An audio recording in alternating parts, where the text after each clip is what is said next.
Welcome to the Meal Plan Podcast. I'm Dondré Whitfield. Welcome back, episode 2. And as I've said, or talked about in the first episode, this is nourishment for men's growth, wellness, and purpose. And the meal plan is very specific because it deals with that part of us as men. Many of us, as we go through our physical transformation, and I've been working really hard at trying to become the better version of myself physically. Whenever we try to transform our health, we have a meal plan that we follow that gives us the sort of the nutrients, the proteins that we need to build ourselves physically. Very rarely will you ever hear a man discuss the kind of meal plan that he's on to build himself emotionally, mentally, and spiritually. So that's what this is about. Remember that MEAL is an acronym that stands for mission, elevation, affirmation, and laughter. Why? Because all of those things, in my humble opinion, I think are necessary elements that need to be in place in order for us to constantly be growing ourselves. Mission, another word for it, would be purpose. Many of us don't know why we're here. We don't know what our purpose is. So if you don't know what your purpose is, i.e. your mission, then you're going to probably feel 4 key things in life that so many of us feel when we're disconnected from our mission or our purpose. You're either going to feel frustrated, you're going to feel angry, confused, or tense. So if you find yourself feeling one of those 4 ways, some of us feel all 4 of those things on a very constant and consistent basis, it's usually because you don't know why you're here. You don't know what your mission is. You don't know what your purpose is. So everything that we do as men should be seen through the lens of figuring out what our mission in life is. Our submission in life really should be our manhood. Right? That should really be the mission of every single man, no matter what, is figuring out, and I know that you're saying, well, what is manhood? Manhood really is about your dedication to being of service. As I talked about in my book, Male versus Man, males look to be served while men look to be of service. So if we're in a space of being of service to humanity, which is really moving the needle for humanity, that's one of our submissions. Is really being, and I love that word submission because submit. We're submitting to the mission of walking out manhood. That should be our mission, right? So the thing that I really wanted to tee up in this second episode is this question. What are the metrics of manhood? And are we simply walking out the metrics of masculinity? Because so many of us have been taught so many conflicting things about what that is. I grew up on the East Coast. I grew up in Brooklyn, not the gentrified one that you see on television that you might have experienced when you went back east for a pleasant visit. I'm talking about the version of Brooklyn that would knock your head off or kill you. That's the version that I grew up in. I grew up in the version where my father, 13 years old, my father went to prison for manslaughter. Kidnapped me when I was 6 years old. I saw the first person I ever saw get murdered when I was 8 years old. That's the version of Brooklyn that I grew up in. So I grew up without my father being a navigation system for me. When you get in the car and you turn on the navigation system is going to tell you, even though you have a good idea about where you should be going and how you should be going, the navigation system is going to say, no, make a left here, make a right here, stop here, get off at the next exit. Very few of us have that navigation system in place when we don't have our fathers in place. You don't necessarily have to be fathered by your biological, but you do have to be fathered in order for you to matriculate your way into manhood properly. Now let's talk about that navigation system for a minute. When you grow up in the street, you grew up in the hood, like I did, like so many did, you are going to get conflicting messages about what manhood is. It's going to feel like a navigation system because someone's telling you what turns to take. How many times have you actually been in a car and you've got the navigation system on, and for whatever reason, that navigation system is giving you wrong information? It hasn't been calibrated correctly. Something about the signal isn't strong enough. Something is preventing that navigation system from getting you to your destination properly. Many of us have been given navigation systems that are giving us directions that are taking us down the wrong path, that are giving us the wrong turns. And ultimately, we get to a destination that we never desired to be in the first place. That's what it's like trying to walk out manhood versus walking out masculinity. Let's talk about the metrics of masculinity. When I was growing up, I was taught by the streets that manhood was measured in how much money you could make, how many women you could sleep with, and how strong you were. Like, how much can you bench press? Can you knock somebody out? Like, really in that strength. And if we examine all of those things, those are really the metrics of masculinity. They don't have anything to do with manhood. Because what if you're the guy who can't bench press a lot of weight?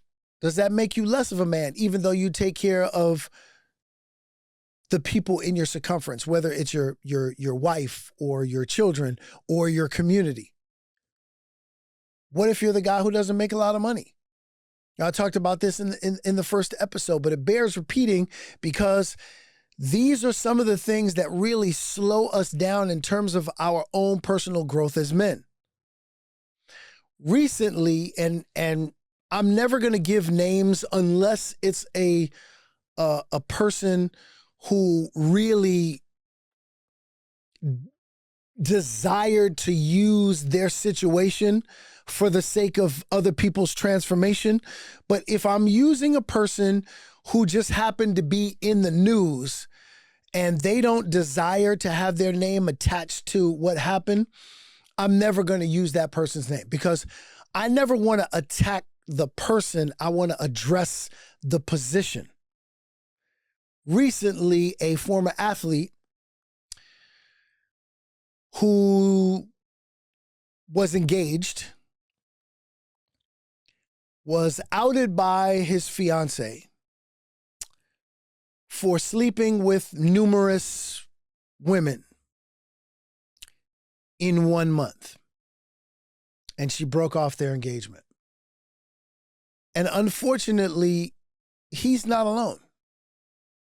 See, if we want to figure out why we're behaving a certain way, behaviors, and I say this often, behaviors are a result of our beliefs. So if you want to change your behavior, you have to change your belief. If you believe that your manhood is measured on how many women you sleep with, even if you meet the perfect person for you,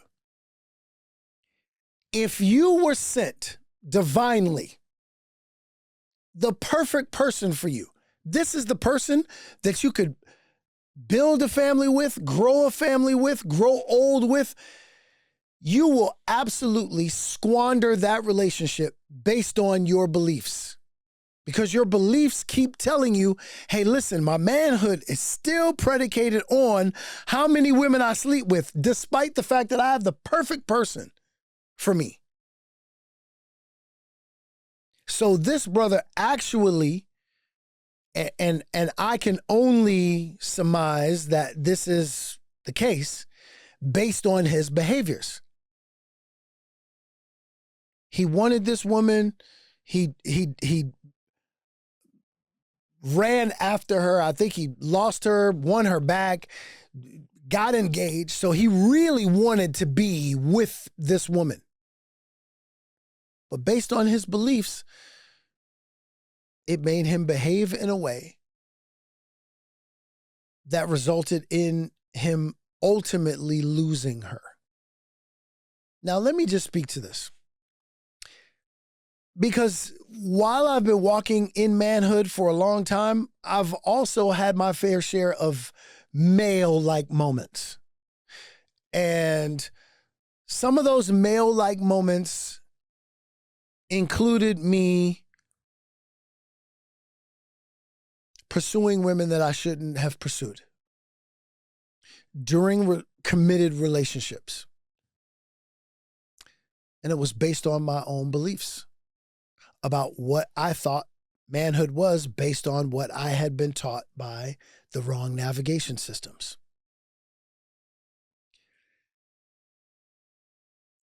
To all the guys out there that think that they've done something really special by gathering up all of these women to sleep with, let me just say this to you. A woman has already set herself up for failure. You actually didn't do much. If that woman values the camera more than she values her character, she'll sleep with anybody. Dondré, what do you mean by that? If a woman desires to be seen, now the camera can be a figurative thing or a literal thing. Sometimes some women actually desire to be in front of the camera, which is really being seen. Right? Sometimes it's figurative. Like they act like they're in front of a camera, but really they're just seeking to be seen. Right? So if she desires, which is a form of attention, if she desires that attention more than she desires walking out her own integrity, walking in her, making sure that her character is firmly planted, she'll sleep with anybody. If they represent the right thing for her, if they represent attention, if she desires money more than her expectation of your manhood, she'll sleep with anybody. So you actually didn't do much. So don't give yourself so much credit. Oh, you see what I did? You see what I did? You didn't do much because she already set herself up for failure. This would be like, if you were a hunter, let's say you were a hunter, and whatever it was that you were hunting, all of a sudden ran directly in front of you, laid down and said, shoot me. Could you really call yourself like a hunter when your prey just ran directly toward you and laid there and said, shoot me? That's what's happening right now with guys sleeping with very particular women who are in that space. I will never forget me finally coming to grips with myself so that I could change my behavior. I never wanted to be the kind of man that had anyone find out that I wasn't exactly who I said I was. I never wanted to be that man. And you don't ever want to be that man. If you go around saying that you walk out the highest of highs in terms of what manhood is, you want to make sure that your behavior reflects that. I never wanted to be the kind of father who felt like I'd have to one day have a conversation with my children and admit that I was an imposter, that I really wasn't the man that I was representing myself to be. I never wanted to feel like something had more control over me than I had over myself. And let me just say this. Look, I'm gonna just keep it all the way real, right? As we say, let's keep it 100, right? I'm a man and I love everything about my woman. I am a physical being, so I love the physical manifestation of love. If you get where I'm going, right? So there are potholes that are sitting in front of me every single day, trying to trip me up. Every single day I get in front of a woman and I can feel it. I can feel when I'm in a space where I'm in front of a woman and she's giving me specific energy. And it's like I'm having an out-of-body experience, and I'm having my inner monologue goes like this. Bruh, you see what's going on right now? Sister's trying to trip you up, man. Homeboy, sister's trying to trip you up. I can feel it. I'm sure you've had those moments too. You're in a committed relationship and all of a sudden, just when you think everything is good, you got it all together, here she come. Looking nice, smelling nice, acting nice, talking nice. And God forbid you get in a argument with your partner at home. Whew. Start getting hot in there. But your behaviors will take you to the right space based on what you believe about your position.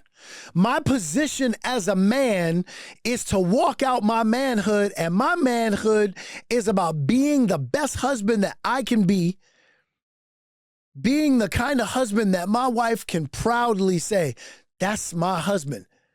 Being the kind of father that my children can say, that's my dad.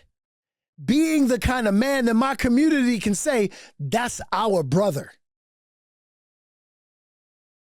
I know that that's my assignment. I know that that's my mission. And because I believe that, that now gets me to a space of very specific behavior based on my beliefs. Starting to make sense? So we got to really begin to examine all of what that means. You know, just recently, I saw something talking about this navigation system. And I'm not sure if you know, if you're the kind of guy who follows football, you'll understand this. If you're not, then the story itself will begin to make sense. But Shannon Sharp, who, you know, is on television doing sports commentary. He's big in social media. Is a Hall of Fame tight end. And his brother was a fantastic football player as well, who wasn't in the Hall of Fame. And just recently, he was voted into the 2025 class. And his brother Shannon, his little brother, broke the news to him. And he said to him in a very candid conversation during that exchange, he said, the reason why this is so special to me, telling you that you are now a Hall of Famer, The reason why this is so special to me is because you were my navigation system and you never had one. Let me tell you something. The biggest assignment that you can have as a man is being the navigation system for anyone. The navigation system, I've often said it, I am the leader of my house, meaning I am the navigation system for my house. I am the model that everyone can mirror. Sterling was the model that Shannon could mirror. Shannon gave Sterling the credit for doing the hardest job because Sterling had no one to follow. Sterling had to make the way himself. Have you ever gone hiking and there was like a little trail? So there might have been dense brush, right, where you're hiking. And this path, there is a very distinct path that's been walked out. Somebody had to walk that path out first. The dense brush was there before.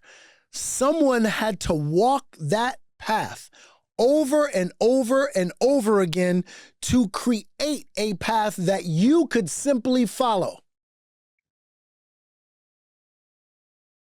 The story of every man in his house should be about the fact that he has to walk out that path while it's dense brush. That's what manhood is. That's what manhood is. Can you do that? How do you even do that? You do that by constantly elevating yourself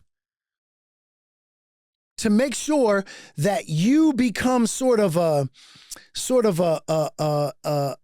construction worker, a contractor, right? Because you're constantly trying to build yourself. Why am I trying to build myself? For the sake of building others. I've often said that being a father is one of the greatest honors I have in this life. Because fathering a child is growing a child. So as a man, I'm constantly trying to sharpen myself for the sake of sharpening my brothers. You have to be a contractor. You have to be the kind of handyman for the sake of sharpening up your own skills to build your house for the sake of helping to build someone else's house. And when you help them build theirs, you want to give them the kind of skills and skill sets that allows them to go out and help someone else build theirs. That's how this works. When you learn how to matriculate into manhood, you teach someone else how to do that, and then they teach someone else how to do that, and so on and so forth until we resuscitate and restore our community. That's how it's done, one spirit at a time. Just like that. So now again, you have to ask yourself, am I following the metrics of manhood or am I following the metrics of masculinity? What does that look like? Look, there are plenty of women who we encounter on a daily basis, and they show up in a very masculine way. Does that make them a man?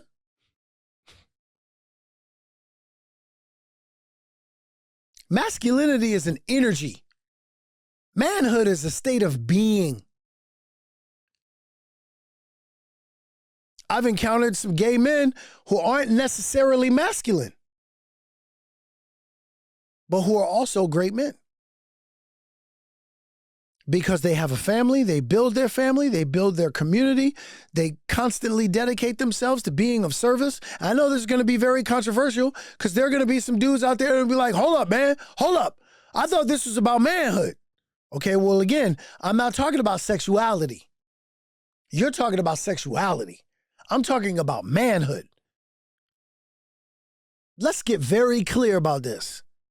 This is one of the reasons why we find ourselves at war with each other, because we're fighting the wrong battles.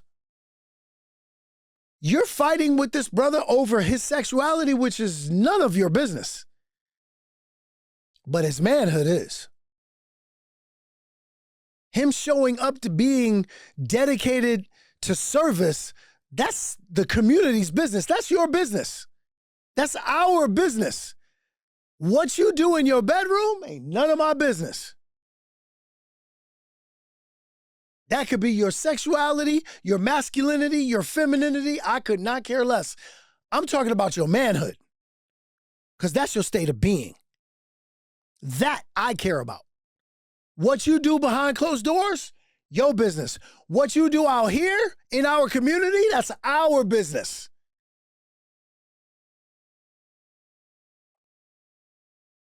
The metrics of manhood or the metrics of masculinity. What are we doing?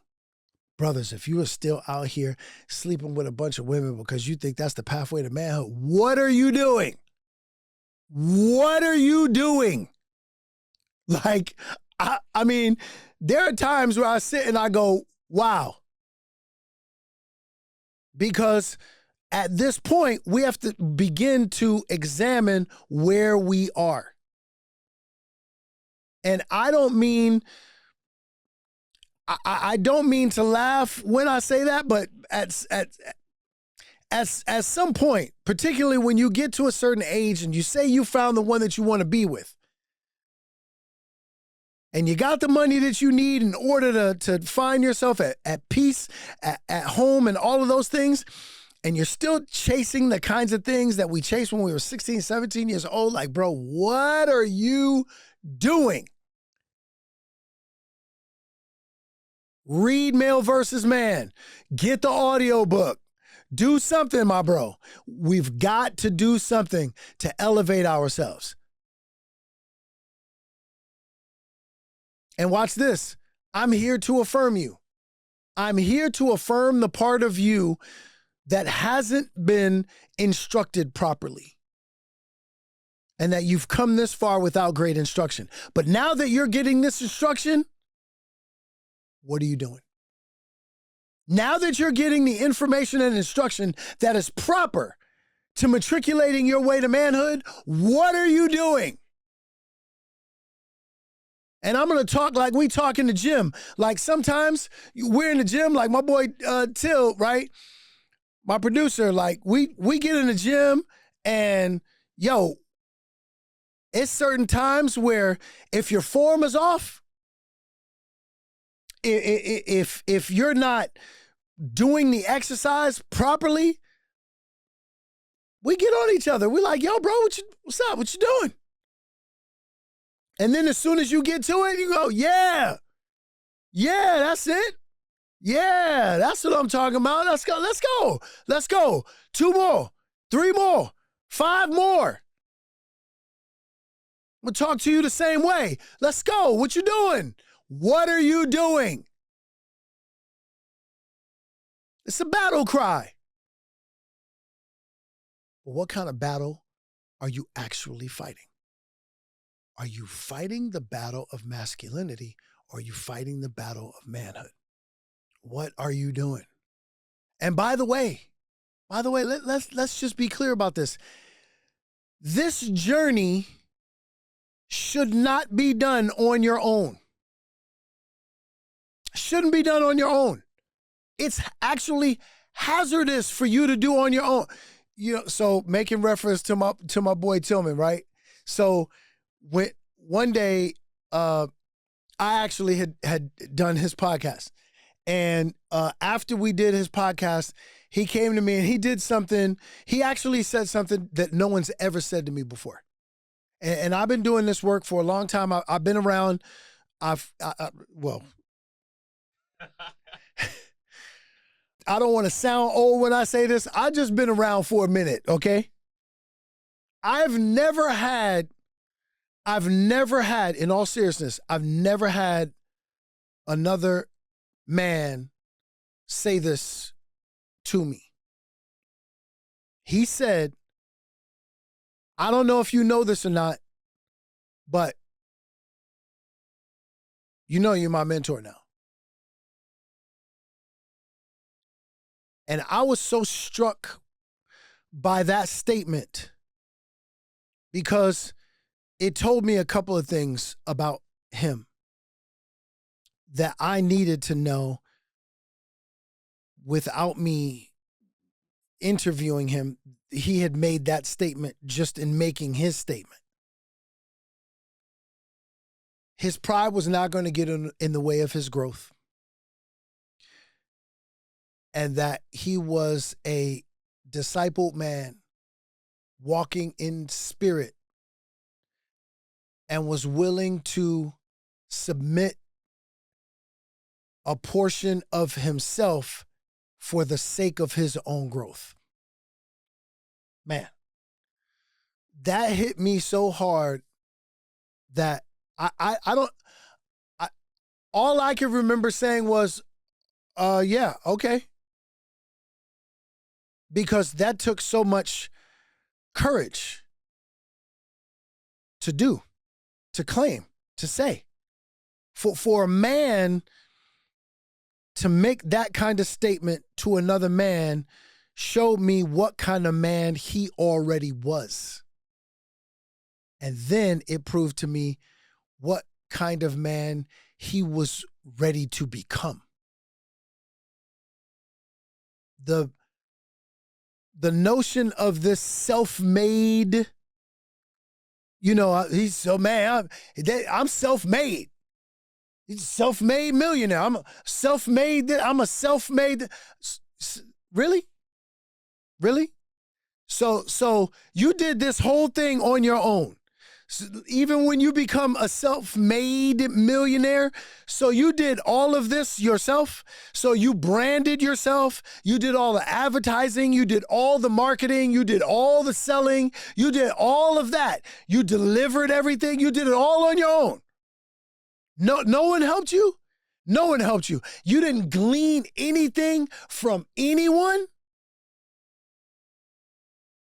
This is where we get it twisted because somehow, again, we believe that a part of being a man is about doing it all on my own. They say if you want to go somewhere fast, go by yourself. But if you want to go somewhere far, go together. Ain't no room in there for you being self-made if you're trying to go far. You need a team. And this manhood journey, you need a team. When we work out in the gym, we work out as a team. Everybody even knows it. The whole gym comes over and nobody messes with where we are because we are a team. And everyone even said, they're like, oh, the yard is here. Because we are a team. You don't have to do this by yourself, my brother. It wasn't even designed for you to walk out by yourself. Watch this. Again, this is the metrics of masculinity telling you that you need to walk this out by yourself. Do you know that the greatest punishment on the face of this earth is isolation? I talk about this so often. When society wants to punish you, they take you away from your community and they lock you up. What they began to understand is, oh, wait a minute. The inmates are actually putting together their own community within the prison walls. So they have community. So now they're dealing with the isolation by building community. Everyone has a crew. So everyone has sort of a family within the prison walls. Okay, so when they really want to get your attention because you're cutting up, what do? They put you in solitary confinement, which is the most punitive form of isolation. Why? Because it's the greatest punishment for any human being. Why am I saying that? Because too often because we want to be self-made, we isolate ourselves. Because we feel like we should be doing this all by ourselves, all on our own. Meanwhile, we're actually punishing ourselves because we weren't even created to be isolated. We were built to be communal. We were built that way. Now, whether you do it well or not doesn't actually matter. You were designed to be communal. If you're not an extrovert, meaning like you're not overly social, okay. But it doesn't mean that you're supposed to be in isolation either. So you matriculating your way into manhood, you're going to need some brotherhood in order to do this. And that's what the M.E.A.L plan is for. This is your brotherhood. This is your accountability partner right here. You don't have to do this on your own. Right here is where I'm going to teach you how to get to your mission, how to elevate yourself. I'm going to constantly affirm you. And once I affirm you, your job is to go out and affirm someone else. And in the process, we're going to get in some laughter too. Why? Because it's medicinal. It's the easiest way for us to release the toxins that lie within our bodies, that poison us, that get us to the worst version of ourselves. So your submission always is manhood. We're going to get to what your bigger mission in life is, because that takes us sifting through your pain, because your pain will inform your purpose, which is, again, another word for mission. So I'm going to teach you how to get to that. But your submission is manhood. So every time you come here, every episode, we're going to elevate you. You're going to get affirmation, and we're going to laugh in the process. That's your M.E.A.L plan to building who you are as a man emotionally, mentally, and spiritually. Love you, my brothers. Until the next episode. Peace.